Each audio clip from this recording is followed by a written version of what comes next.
दिल्ली की मुख्यमंत्री रेखा गुप्ता दिल्ली के मंत्री कपिल मिश्रा के साथ उत्तरी दिल्ली में आजादपुर मंडी का निरीक्षण करते हुए नजर आई।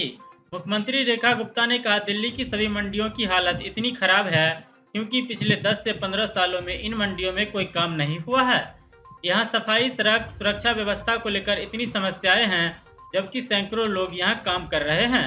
यहाँ कोई विकास कार्य नहीं हुआ। आम आदमी पार्टी ने इसे भ्रष्टाचार का अड्डा बना दिया है। आज हम इसका दौरा कर रहे हैं और इसे आधुनिक बनाने की योजना बनाई जाएगी। सुरक्षा को मजबूत करके व्यवस्था का जीर्णोद्धार किया जाएगा। आगे मुख्यमंत्री रेखा गुप्ता ने कहा, भारतीय पर्यटकों और व्यापारियों द्वारा तुर्की और अजरबैजान के बहिष्कार पर अगर कोई भी देश भारत के खिलाफ किसी भी तरह से शामिल होता है तो भारत के लोग उसका हर तरफ से बहिष्कार करेंगे। आतंकवाद के समर्थकों के खिलाफ भारत एकजुट है। आगे सट जाइए आप।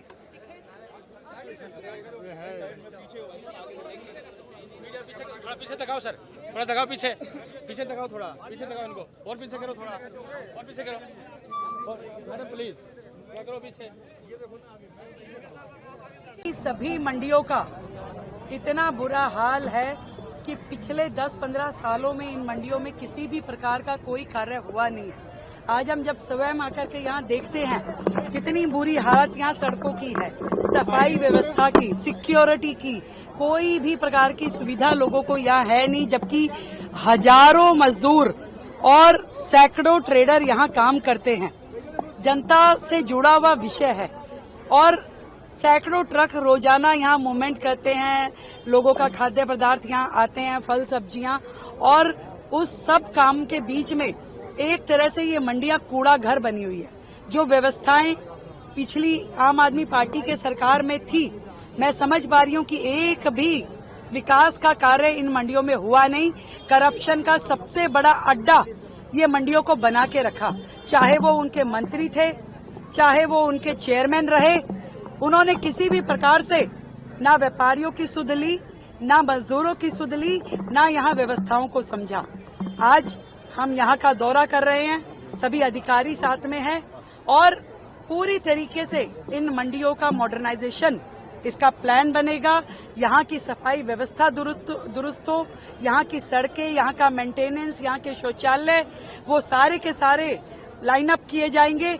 और सबसे महत्वपूर्ण सुरक्षा को यहाँ पे पुख्ता करते हुए पूरा सिस्टम दोबारा से रेनोवेट किया जाएगा और किसी भी प्रकार के करप्शन को पूरी तरीके से खत्म करने के लिए पूरा का पूरा संयोजन होगा।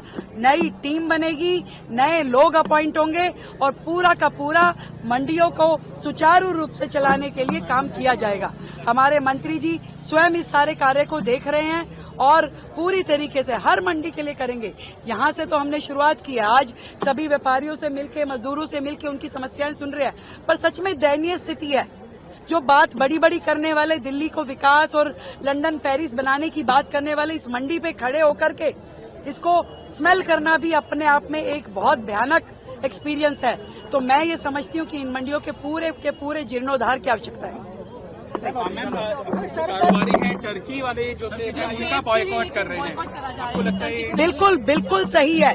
भारत के खिलाफ कोई भी देश यदि किसी भी प्रकार से इन्वॉल्व होता है तो उसका हर प्रकार से बायकॉट देश की जनता करेगी। मैं तो इन सारे व्यापारियों को साधुवाद देती हूँ कि जिन्होंने तुर्की की पूरी जो सेब का इंपोर्ट यहाँ पे होता था और वो व्यापार भारत के साथ होता था, व्यापारियों ने स्वयं से अपनी ऊर्जा के साथ जो मना किया है, ये सच में उनकी देशभक्ति है।